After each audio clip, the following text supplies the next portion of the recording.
আমরা সবাই সূর্যকে সম্মান করি, ওনাকে শ্রদ্ধা করি, ওনাকে পুজো করি। এই সূর্য আমাদের শক্তি প্রদান করেন, প্রকাশ প্রদান করেন।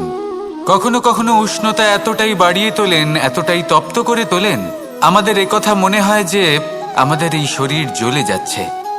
তখনও আমরা বিরোধিতা করি না, তাকে কটু কথা শোনাই না।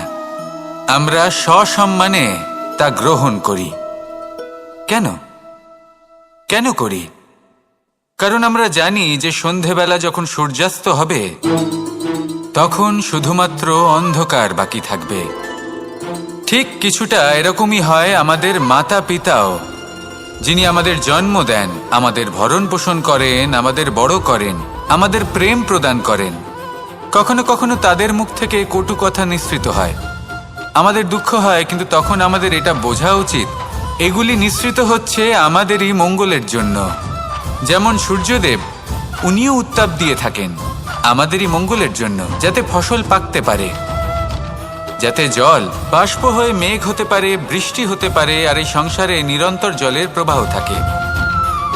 আমাদের মাতা পিতা, তাদের কঠোর আচরণ, তাদের কঠোর অনুশাসনের পেছনে লুকিয়ে থাকে ওনাদের ভালোবাসা। আমাদের তা বুঝতে হবে, সসম্মানে ওনাদের গ্রহণ করতে হবে। কারণ ঠিক সূর্যাস্তের পরে যেমন চতুর্দিক অন্ধকারচ্ছন্ন হয়ে যায়, তেমনি আমাদের জীবন থেকে যখন আমাদের মাতা পিতা চলে যায় তখন আমাদের জীবনেও শুধু এবং শুধুমাত্র অন্ধকারই ছেয়ে থাকে। সেই জন্য নিজের মাতা পিতাকে সম্মান করুন, ওনাদের ভালোবাসা প্রদান করুন। এই মন আর এই জীবন প্রসন্ন হয়ে বলবে রাধা রাধা।